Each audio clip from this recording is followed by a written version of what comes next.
Hi, everybody. Welcome back to this podcast where Calvin speaks about the general operations of running a nonprofit in Africa, as well as in the agricultural field specifically. And today we have four main subjects on our plate, and we are a little bit higher tech than we were even yesterday. I realized as I was recording, that you guys couldn't see what I had written on the whiteboard because it was all backwards. But today we have four hot topics. The first one is we are giving honesty certificates to 3 of our veteran farm staff. Why are we doing that? What does that mean to the employees? The second item on the list is know your project. If you are doing a project such as a building, such as a animal housing pen, such as anything else construction related, make sure you know the steps of it, make sure that you are involved with it, use your network, and do not just hand off the project to one contractor to go from start to finish. And I have 2 examples to go along with that. The third thing on the list is we have a loan program and we had to cancel it. Why didn't it work? And can we reinstate it? And the fourth thing on the list for today, the fourth and final thing, is handling corruption properly. As I have prefaced in the past 2 videos to you, we had both of our in-country directors that were caught taking a commission from the solar project. How do you properly get that money back? I will go over all of that in this video. So let's dive into it, starting with number 1, honesty certificates. This is something that I started with Growing the Grassroots, and I didn't see it anywhere else, but I realized a little while ago from working with villagers that people love certificates. Like, they just can't get enough of them. They treat them like gold. So, we will buy a frame or laminate them to protect them from the rainy season, and then people will hang them on their walls forever as like a trophy or like a real accomplishment in their life. But people in villages, especially where we work, people don't have the opportunity to be going to vocational schools or be going to university a lot. So they really value the opportunity to get a certificate, and they will really cherish it.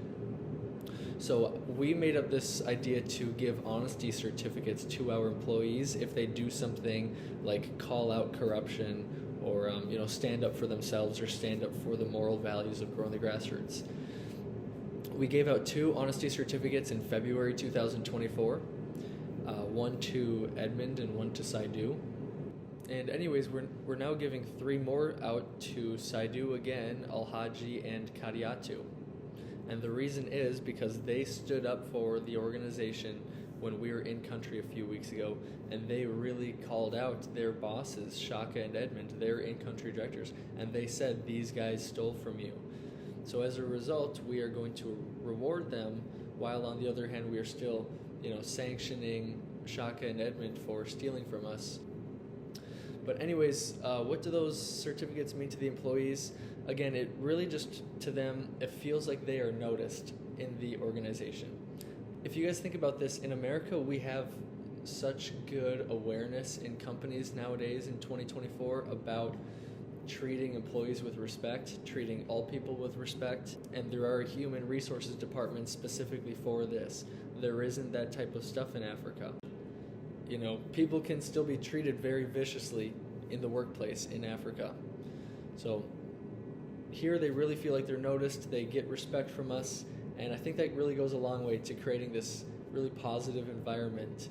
And we just try to be different from everybody else in Africa, different employers, so that they realize the opportunity that they have and they don't want to let that go, But in this case here with these honesty certificates, what we're choosing to do is the reward that goes with it is we're going to reward Alhaji, Kadiatu, and Saidu with 250 leones each to take them and their +1 to Bo, drive up to the city, transportation included, to get a very nice dinner. It'll just be a celebration of them being courageous and coming forward and telling us the truth. Hopefully that reinforces to them that when you do tell the truth and come forward, positive things happen and you're not going to get sanctioned, because the truth is always a blanket that you can hide under. So now let me turn on to a screen share here and show you guys the honesty certificate that we gave to Edmund in February.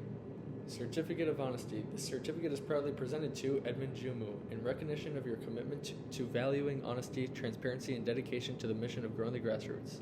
Your exemplary morals and leadership continue to move this organization forward. Where I and Shaka signed it. So again, at the end of the day, these honesty certificates are something I would really recommend. They go a long way, they have a huge impact, and they are very minimal cost or effort. Now we'll move on into the second portion of today's talk, which is know your project. This is a little bit more complex of a concept here, but really what I'm referring to is this. The easiest way to get a job done in Africa is to hand it off to a general contractor, just like we do in America. I want a house built, I don't want to build a house, give it to a general contractor. But as an American doing business in Africa, this gets very dangerous very quickly. We're at a disadvantage. A lot of Africans assume that we have more money than we know what to do with, and we can pay a huge price to do a project. Oftentimes, you all know that is not the case. A lot of us are small to mid-sized nonprofits working on very tight budgets. So how do we get around this? You need to know your project. Be involved. Be engaged. Ask questions so that nobody can pull the wool over your eyes. And this includes your own employees too. You always need to be careful for yourself. Ask questions so that it appears that you have an understanding of the prices of materials and operations in Africa. You'll get way more respect if you're asking questions and being engaged. If you're not engaged, they'll feel more likely to give you a higher price point because you don't seem to know what's going on. I would also recommend having people outside of your organization that you can ask questions to as well, such as advisors. We have a Pastor McCaffrey and the Paramount Chief of Taconco that we ask questions to all the time. Those are awesome people to have on your team. And again, I mentioned this before, but try not to hand off the project to a general contractor as often as possible. We handed off the school project to a general contractor because it was a little bit too big and complex for us. But you will be at risk of paying higher commissions and an overall higher price by going with a general contractor, as opposed to isolating the materials and labor by yourself and doing it by yourself.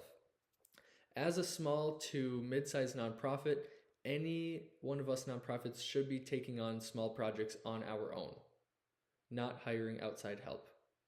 So this borehole project is a perfect example to teach you guys what goes into a project, what do you have to look for, how do you document this, and how can this help you in the next project. First, in going into a borehole project, for example, you have to ask yourself, what is this going to consist of? Again, we already broke it down. It's going to be labor and materials. Let's break down the labor first. You're going to need some laborers to dig down 30 feet, and you're going to need labor, like a general contractor, to do some concrete work. Now, I'm not saying you can't hire a general contractor at all, but just not for the whole project from start to finish. You could hire a concrete mason to do work for you for one day, and that's not going to break the bank, but you just don't want to hire a company for a full week project, for instance. So for labor, you're going to need the diggers, and you're going to need someone to do some concrete work. Okay, easy. Now, for materials, you're going to need 1/4-inch iron rods, you're going to need full-inch iron rods, you're going to need the cement mix, you're going to need sand, you're going to need stones, you're going to need a metal trap door, you're going to need a lock. And the way that I found out what is needed is by asking a friend and isolating all of the components. So I have a friend in the community who is an electrician. I asked him, I said, hey, who do you know that is a contractor that could dig boreholes? They got me a phone number. I called that friend, I made some rapport, we called the mutual friend that we had in common, and I asked, what are the materials that are needed for a borehole? I didn't ask him to build me one, and I didn't ask for a price. He said, well, if you're doing a 30-foot borehole, and I showed him a photo of our last one, and he said, and you want that concrete work, this is what you'll need. And I just wrote everything down. And then I asked him, okay, what is the price of one bag of concrete or cement mix? What is the price of a 1/4-inch iron rod? What is the price of a full-inch iron rod? And after a while, I got all the prices, and now I know that the total price of everything, including local laborers, should be about 3,750 leones, which is $171.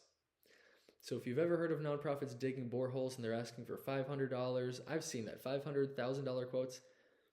If you're savvy, you can do it for $171. I know it.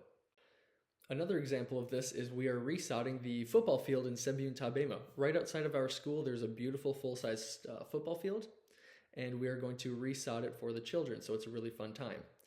We had to ask ourselves again, what goes into resodding a football field? It breaks down into labor and materials.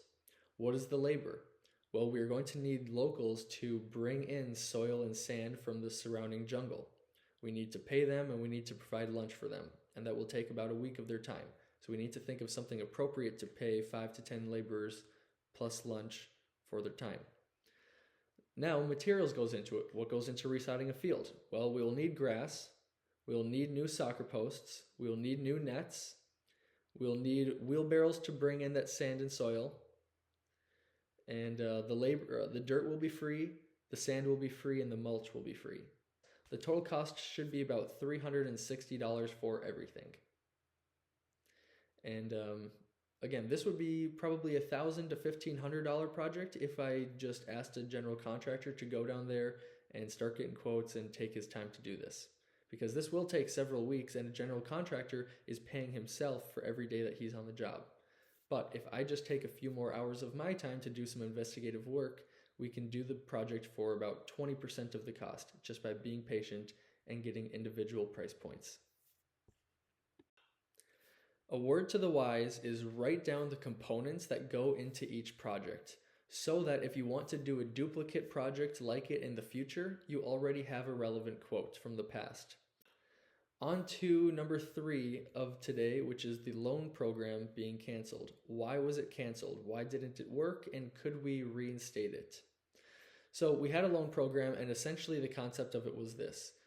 We know that sometimes things happen in Africa where there's a big storm, your roof blows off your house, and you need more money than what's in your pocket right now to get it done. Our problem with this loan program was we did not have any parameters around it. What is the maximum loan amount we're allowing someone to take? We did not have those things in there. So when we went to Sierra Leone, 5 loans came in to us over those 2 weeks, and those loan totals were 250,000 leones. That was more money than we have in our bank account. It was over 10,000 US dollars. Pretty quickly, we had to shut down the hopes and dreams of those asking for loans and tell them that we had to cancel the program and why. And it was our fault that we did not have the right parameters up. I mean, one of the loans somebody asked for, it was for 100,000 leones, which is like $4,000 just that loan, and they wanted to pay it back over 7 years by taking a small amount out of their salary each month. We don't want to pay that back for 7 years. We don't know if we'll be working with you in 7 years. That's a huge risk on our end for no reward because we're not even collecting interest on these loans. So there's just no benefit to us doing it. So we can reinstate it. We just need to come up with the proper parameters on how to do that. What is the maximum loan? What is the maximum amount of time that they can pay it back in? Are we going to require some sort of down payment? Are we going to require some sort of plan that they have mapped out for how they pay it? I will let you know as we come up with that. But just so you guys know, a loan program needs parameters if it's going to work. And the 4th item on today's list is handling corruption properly. As I get into this, I want to let you know why this is important right now. Shaka and Edmund, who were our 2 in-country directors as of November, they were caught conspiring and stealing $1,600 from our solar project that we put on our school. As a result, we've had to restructure the organization, come up with sanctions, and a route of how to get that money back, which I'm going to share with you now. But it's very important for the donors in America to understand that we saw the corruption, we found the corruption, and we have a way to get the money back. Because that can be very discouraging to donors if they find out that their hard-earned and hard-donated money was wasted due to corruption. That's very discouraging for us. So, we're still coming up with stricter in-country auditing systems, but how we're getting this money back for now is this. We visited the police, we paid them a little bit of money to engage our case, and the police officer, after we showed them all of the evidence, photos, documentation, interview with the store owner, We provided all the evidence to the police, they believed us, and then they wrote up a document. And the document was the financial agreement that I agreed with the police for how Shock and Edmund will pay us back. They're going to pay us back 5,000 leones each by the end of this month, December, and then 5,000 leones each by the end of February. And if they don't, they are agreeing that they will be taken to the police station until they can sell assets and get the money back for us. But if anybody ever goes through any corruption in Africa and they're wondering how to get out of it or maybe get that money back, the best way is to go straight through the police. Pay them some money to engage your case, and then have them write up a document after they've heard both sides and they understand what's going on. And then my staff members visited the police post and signed the document that they agreed and understood to it. So if December 31st comes and they have not paid 5,000 leones, they will voluntarily find their way to the police post as scheduled. We don't want them to go to jail. That is the last thing that we want. We just want them to pay the money back and then move on with our lives. But the money that they stole could easily put up another solar system on our own headquarters in Taconco, on the harvest house that we're building. We could easily buy another 3 panels and a battery and all the wiring needed for it. So it is a pretty big deal, $1,600. Anyways, that is the video for today. I hope that those 4 topics were helpful to somebody. Honesty certificates are super helpful and important to employees. Know your project so that you can save money on high commissions from construction companies. The loan program didn't work for us because we didn't have parameters, and the way to get money back if you want to in Africa is to engage the police. Thank you guys for your time, and as always, check out growingthegrassroots.org and check out bridge-2-africa.com if you want to travel to Sierra Leone with me and do some volunteerism and some tourism. Thank you all.